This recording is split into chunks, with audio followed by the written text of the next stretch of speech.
করা হয়েছিল সব কিছুই জুমলা। যাদের চাকরি গেছে তাদের নাকি অনেকে চাকরি করছে না, অফার অ্যাকসেপ্ট করছে না। তাহলে এখানে খেলাটা দেখুন, ওয়েটিং লিস্ট দেওয়া হয়।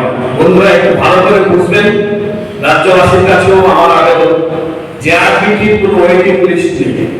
যারা অফারটা অ্যাকসেপ্ট করবে না বা চাকরি পেয়ে যাবে এই জন্য এই চাকরিটা করবে না, তাহলে এই পোস্টটা কোথায় যাবে? ওয়েটিং লিস্ট থেকে কেউ একজন আসবে, ওয়েটিং লিস্ট দেবে, তাহলে কাকে চাকরি দেবো? এখানে জুমলা। এবার কাকে চাকরি দেবে? আমরা, আপনারা খবর পাবো। এরকম কোন রেজাল্ট আউট হয় না, সেটা এন্ট্রান্স হোক আর চাকরি হোক, যেটা ওয়েটিং লিস্ট থাকে না। কিন্তু এই জুমলা সরকার, ডবল ইঞ্জিনের সরকার, এটা হয়েছে। তারপর দেখুন টিসিএস টিপিএস 35টি পদে, পঞ্চায়েত এক্সিকিউটিভ অফিসার 400টি পদে, আইসিডিএস সুপারভাইজার 155টি পদে, সিডিপিউ 23টি পদে। পরে আবার বলা হয়েছে যে না আরো কমিয়ে দেওয়া হবে। ফুড ইন্সপেক্টর 15টি পদে নিয়োগ প্রক্রিয়া। সিলেবাস বহির্ভূত প্রশ্নপত্রের মাধ্যমে পরীক্ষা নিয়েছে টিপিএসসি। আর এখন 4.5 বছর শেষ, কেস হচ্ছে সিলেবাস বহির্ভূত প্রশ্ন, মানে এই পোস্টগুলিও গেল। নেই কিছু নেই, তবু তো কিছু আছে, বলতে যা বাধা নেই। দুনয়ন ভয়ে আছে, মন সংশয়ে আছে। চাকরির কত পোস্ট পড়ে রয়েছে, সেগুলি চাকরিতে পরীক্ষা হচ্ছে, সেগুলি ক্যান্সেল হয়ে যাচ্ছে, পাবলিক সময় নিতে পারছে না। যারা পরীক্ষা দিচ্ছে তারা অবাধিত হয়ে যাচ্ছে, তবু চাকরির রেজাল্ট আর হয় না। শুধুমাত্র চাকরির বিজ্ঞাপনের নামে বেকারের পকেট কাটা হচ্ছে। টিপিএসসি শুধু আরেকটা খবর আমরা দেখছি, কম্বাইন্ড মিসেলেনিয়াস পরীক্ষার মাধ্যমে যারা বেকার বন্ধুরা আছেন সবাই জানেন, আমরা সবাই জানি না, বিজ্ঞাপনী ফ্ল্যাক্স দিয়ে সব ভরিয়ে দেওয়া হচ্ছে। অনেক চাকরি হচ্ছে, অনেক চাকরি হচ্ছে, অনেক কাজ হচ্ছে, আসলে কিছুই হচ্ছে না। সুইগি জমেটোতে চাকরি করছে কোন মতে আমাদের এমএ পাস এমএসসি পাস ছেলেমেয়েরা। 2018 সালে নতুন সরকার ক্ষমতায় এসে নতুন নিয়োগ নীতির মাধ্যমে সব নিয়োগ বাতিল করে দিয়েছিল। ওই কম্বাইন্ড মিসেলেনিয়াস পরীক্ষা আবার নতুন করে দিল, ভালো কথা। কিন্তু আজ পর্যন্ত সেই চাকরিগুলি হলো না। হাজার হাজার চাকরির পদ খালি পড়ে আছে, অথচ আমার রাজ্যের বেকার ভাই বোনেরা চাকরি পাচ্ছে না। খালি বিজ্ঞাপন হচ্ছে, পরীক্ষা হচ্ছে, চাকরি হচ্ছে না, চাকরি চলে যাচ্ছে বাইরে। রাজ্যে বেকার ঠকানোর খেলা, বেকারদের সাথে চতুরতার মাধ্যমে ঠকবাজি খেলছেন এই রাজ্য সরকার। আর এই চতুরতা খেলার জন্য তারা আশ্রয় নিয়েছেন টিপিএসসি, টিআরবি, টিআরজি। মেধাবান যুবক যুবতীরা বয়স উত্তীর্ণ হয়ে যাচ্ছে, যেদিন পরীক্ষা দিচ্ছে তারপর বয়স উত্তীর্ণ হয়ে যাচ্ছে, পরীক্ষা রেজাল্ট হচ্ছে না। চাকরির নামে তারা অনেক টাকা জমা দিচ্ছে, একের পরে সেই টাকা কোথায় যাচ্ছে? পরীক্ষা হচ্ছে, চাকরি রেজাল্ট হচ্ছে না, চাকরি হচ্ছে না, অথচ টাকা কোথায় যাচ্ছে? ত্রিপুরা ইঞ্জিনিয়ারিং সার্ভিসের প্রিলিমিনারি পরীক্ষার কথা ইতিমধ্যে আপনারা জানেন। প্রশ্ন এরকম করা হয়েছে, সিলেবাস বহির্ভূত, যে মধ্যেই কেস হয়ে গেছে, এই চাকরি আর হচ্ছে না। আমরা বলবো ইচ্ছে করে সরকার এগুলি করছে, ওরা কিছুই জানে, ওরা কিছুই বুঝে না। ইতিমধ্যে আমার যুব বন্ধু বলেছেন শিক্ষা দপ্তরে কি হচ্ছে, সবটা উনি বলেন একই ব্যাপার, তারা কিছুই বুঝে না। শিক্ষা দপ্তরেই একমাত্র চাকরির একটা আশ্রয় ত্রিপুরা রাজ্যের ছেলেদের, ওখানে কিন্তু ট্যাগের মাধ্যমে চাকরি বন্ধ হয়ে গেছে। কেন বন্ধ হয়ে গেছে? 12 পাস করা ডিএলএড তারা শুধু প্রাইমারি টিচারের চাকরি করবে, উচ্চ যোগ্যতার তারা চাকরি করতে পারবে না। কিন্তু এই সরকার না বুঝে নাকি দিয়ে দিয়েছে উচ্চ যোগ্যতা সম্পন্ন যারা তাদের।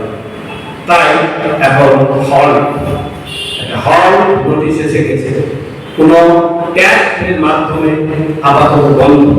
ওরা বুঝেনি, ওরা উচ্চ শিক্ষিতদের মানে গ্রাজুয়েট পোস্ট গ্রাজুয়েট দিয়ে তাদের চাকরি দিয়ে দিয়েছে প্রাইমারি টিচার। এটা হয় না, প্রাইমারি টিচার তারাই হবে যারা 12 pass 50% and BEd higher qualified হবে না। ওরা নাকি বুঝে, ওরা কিছুই বুঝে না, ওরা এটাও বুঝে না সিবিএসসি বাংলা মাধ্যমে হয় না। তারপরে এই সমস্যাটা তৈরি করেছে। তারপর দেখুন জেআরবিটি নিয়ম একই জিনিস প্রমাণিত। গ্রুপ সি পদের চাকরি চলে গেছে বহু রাজ্যে। জানে যে ওদের মাটির নিচে থেকে, ওদের পায়ের নিচে থেকে মাটি সরে যাচ্ছে। ওরা নিজেরাই জানে যে দিনের পর দিন ওদের সমর্থকরা ওদেরকে চিঠি করে চলে যাচ্ছে। তার জন্য ওরা ব্যস্ত দল এবং বিরোধী দলের লিডারদেরকে পয়সা দিয়ে কিনে নেওয়ার জন্য। ওদের আর কোনো কাজ নেই, ওরা এখন কিনা বেচার ব্যবসায় ব্যস্ত আছে। একটা লোক দেখিয়েছে পিআরটিসি বাইরে কেউ চাকরি পাবেন, সেটাও তারা মানে রাজ্যে বেকার ঠকানোর খেলা। এই মেইন লিডটা সরকার নিজে না নিয়ে কার মাধ্যমে করাচ্ছে? টিপিএসসি, টিআরবিটি, জেআরবিটির মাধ্যমে। তারা করছে প্রশ্ন সিলেবাস বহির্ভূতভাবে বা এটা ওরা চাকরি আর হচ্ছে না। এবং সবশেষে কিছুদিন আগে ত্রিপুরা ইঞ্জিনিয়ারিং সার্ভিসে সেটাও সিলেবাস বহির্ভূত। বহু বছর পর কিছু পর অতপুরোর মতো সেই ইঞ্জিনিয়ারিং সার্ভিসের আর চাকরি হবে না। জেআরবিটি নিয়োগের মাধ্যমে একই জিনিস প্রমাণিত হয়েছে। 430টি পদ বাইরে চলে গেছে, ওয়েটিং লিস্ট রাখা হয়নি। এবার আসুন টিসিএস টিপিএস 35টি পদে সিডিপি প্রায় 4.5 বছর পার হয়ে যাচ্ছে, এখনো চাকরি হচ্ছে না। 6 বছর হচ্ছে কম্বাইন্ড মিসেলিনিয়াস পরীক্ষায় নেওয়া হচ্ছে না। এডুকেশন দপ্তরে যেখানে আমাদের চাকরির একটা বিশাল সেই শুরু থেকে ত্রিপুরা রাজ্যে, সেখানে আমি ইতিমধ্যেই বলেছি এনসিটি নির্দেশিকা জারি করে দিয়েছে যে প্রাইমারি টিচার হতে গেলে 12 পাস এবং বিএড করতে হবে। এসটিজিটি, এসটিপিজিটি নিয়োগ সংরক্ষণ নিয়োগ বহির্ভূতভাবে হওয়াতে বন্ধ হয়ে গেছে। আর সবশেষে যেটা বলবো, রাজ্যের প্রাথমিক স্কুলগুলিতে শিক্ষক সংকট আপনারা জানেন প্রচুর। বর্তমান সময়ে আমরা কাগজটা আপনাদের দিয়ে দেব। 13,000 জন শিক্ষক রয়েছে, 24,000 পদ আছে, তার মানে প্রায় 14,000 পদ খালি পড়ে রয়েছে। বেকারের চাকরি নেই, 14,000 পদ খালি। কি করবে এগুলি দিয়ে? বিক্রি করে দেবে। রেল বিক্রি হয়ে গেছে, এলআইসি বিক্রি হয়ে গেছে, আর বাকি শুধু আমার আপনাকে বিক্রি করা। চাকরির তো প্রশ্নই নেই, শুধু আমাকে আর আপনাকে বিক্রি করাটা তাদের বাকি আছে। সব চাকরি আদানি আম্বানির হাতে তুলে দেবে, আর আমরা হাত করে তাকাবো আর বলবো আজকে বার 400 পার। বন্ধু, সেই দিন এসে গেছে, সেই হিটলার সাজায়া, হিটলার হওয়ার স্বাদ তোমার পূরণ হবে না। হিটলার স্বয়ং এই দেশকে খেপাতে চায়নি, আর তুমি তো বলছো ভাই। আজকে এই প্রেস মিটের মাধ্যমে আমি আমার রাজ্যের যুবক যুবতীদের অনুরোধ করছি, তোমরা জানো এই সরকার কোনো চাকরি দেবে না। এর মধ্যে কিছু পুলিশ এক্সিকিউটিভ পদে 7,000 না 8,000 টাকা বিনিময়ে ওরা চাকরি দেবে বলে ইন্টারভিউ প্রশ্ন শুরু করেছে। ঘরে ঘরে ছেলে মেয়েরা চাকরি পাবে বলে দৌড়াচ্ছে।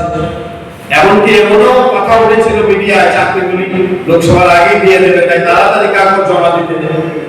ইনোসেন্ট ছেলে মেয়েরা তারা দৌড়ে আসলো, দেবেন গেটে চক, দেবেন গেটে লাইট, কিন্তু হলো না চাকরি লোকসভা নির্বাচনে। তাই আজকে যুব কংগ্রেস, আমাদের স্টুডেন্টস ইউনিয়ন, এনএসইউআই এবং প্রদেশ কংগ্রেস তরফ থেকে রাজ্য সরকার একই কায়দা গত 6 বছর ধরে রাজ্যের বেকারদের সঙ্গে এই ঠকবাজি খেলা খেলে চলছে। একের পর এক আমাদের যুব কংগ্রেসের সভাপতি মিল বলেছে, বিজ্ঞাপন দেওয়া হয়, ঢালাও সে প্রচার প্রচার করা হয়, চাকরি দেওয়া হচ্ছে, চাকরি দেওয়া হচ্ছে। তারপরে পরীক্ষা দেওয়া হয়, অনেক টাকা, কষ্টে উপার্জিত টাকা যুবক, বেকার যুবক যুবতী ভাইরা দেয়, কিন্তু পরীক্ষা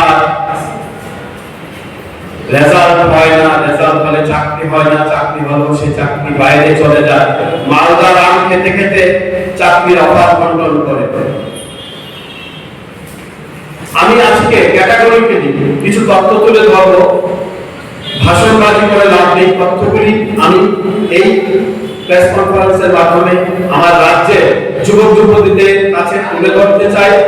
এবং আমি ভালো করেই জানি যে আপনারা আমার চেয়ে আরো ভালো জানেন, কিন্তু অন্ধ ভক্তরা, ধর্মমাত্রা রামের নামে এরকম পাগল হয়ে গেছে যে রাম নিজেও লজ্জা পাচ্ছে। প্যাকেটে খাবার, চারিদিকে আধার, এখন সকাল, চারিদিকে শুধুই আধার, পিবি আপকে বার 400 পার, কিছুতেই হচ্ছে না বন্ধু জেনে।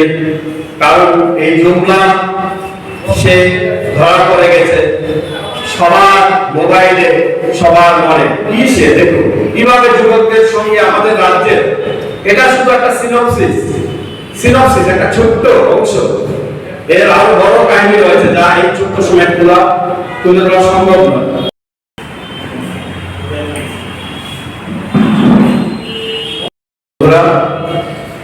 আমরা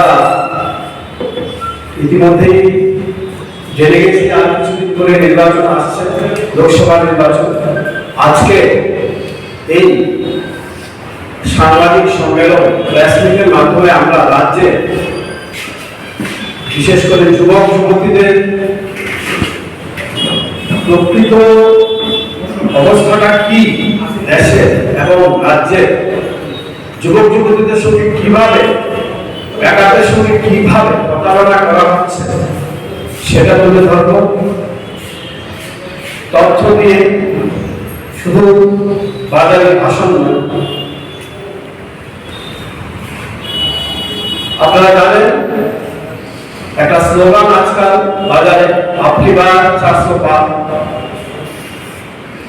না রোজগার, না চাকরি, দ্রব্যমূল্য বৃদ্ধি নেই, বৃদ্ধি কমানোর কোনো নাম নেই।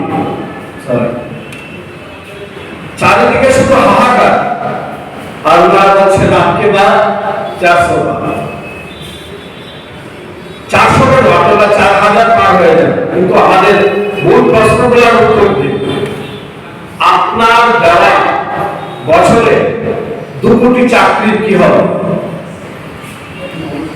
এই কথাটা কি আপনি বলেছিলেন না মিডিয়া বলেছিল? আপনি নিজে বলেছিলেন। আপনার দেওয়া ঘরে ঘরে 15 লক্ষ টাকা কোথায়? এরকম প্রতিশ্রুতি দিয়ে উনি এসেছিলেন, তারপর এসে উনি ব্যবহার করে গেলেন। সেই 10 বছর আজ প্রায় অতিক্রান্ত। সেই 10 বছর, যে 10 বছর পর হিটলার বাংকারে মুখ লুকিয়েছিলেন, তারপর আত্মরক্ষা করতে না পেরে সুইসাইড করেছিলেন, সেই 10 বছর সমাগত। একইভাবে হিটলার একইভাবে জার্মানি সিংহাসনে বসেছিলেন, যুবকদের উস্কিয়ে, যুবকদের স্বপ্ন দেখিয়ে, আর একইভাবে যুবকদের স্বপ্ন ভঙ্গ করেছিলেন। এবং হিটলার যে কারণে তার ধ্বংস ডেকে এনেছিলেন এবং তিনি আত্মহত্যা করতে বাধ্য হয়েছিলেন, সে কারণগুলোর মধ্যে অন্যতম ছিল যে যুবক যুবতীদের তিনি স্বপ্ন দেখিয়েছিলেন তাদের উজ্জ্বল স্বপ্নের ভবিষ্যৎ করা। সেই যুবক যুবতীরা যখন বুঝে গিয়েছিল যে না, এই সবটাই শুধু ভাওতাবাজি, যখন যুবক যুবতীরা এটা বুঝে ওর কাছ থেকে সরে গিয়েছিল, তখনই পরাজয় বরণ করে বাংকারে লুকিয়ে শেষ পর্যন্ত আত্মহত্যা করেছিলেন। সেই 10 বছর আজ সমাগত। প্রতিনিয়ত আমাদের যৌবনের সাথে মিথ্যা কথা বলা হচ্ছে, মিথ্যা প্রতিশ্রুতি দেওয়া হচ্ছে। কয় বছর? 10 বছর অতিক্রান্ত হয়ে গেছে। প্লেয়াররা আজকে আজকে তারা কংগ্রেসকে সমর্থন করে দেখে তাদেরকে রাজ্য দলে নেওয়া হয় না, অথচ তাদের পারফরমেন্স, তাদের স্ট্যাটিস্টিক্স আপনারা দেখবেন অনেক ভালো। কিছু কিছু রেফারি আছে, কিছু কিছু আম্পায়ার আছে যারা কংগ্রেসকে সমর্থন করে রেখে বা অন্যান্য পার্টি, মানে কংগ্রেস না, অন্যান্য বিজেপি পার্টি ছেড়ে যারা অন্য পার্টিকে সমর্থন করবে তাদেরকে খেলার মাঠ থেকে দূরে রাখা হয়।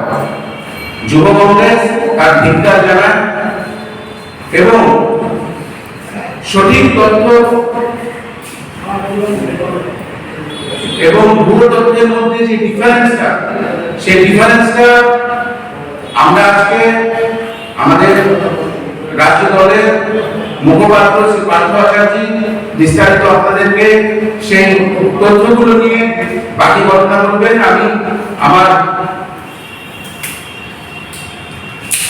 ভাই ওনাকে হস্তান্তর করছি বাকি কথাটা।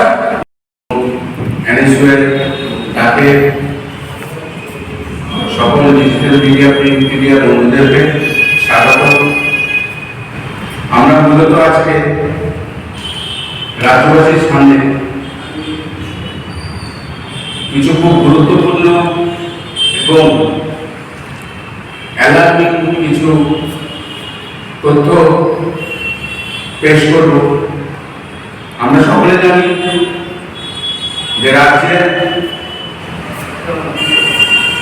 একটি জুমলাবাজ সরকার চলছে, যে সরকারের মাধ্যমে মানুষদেরকে দিনের পর দিন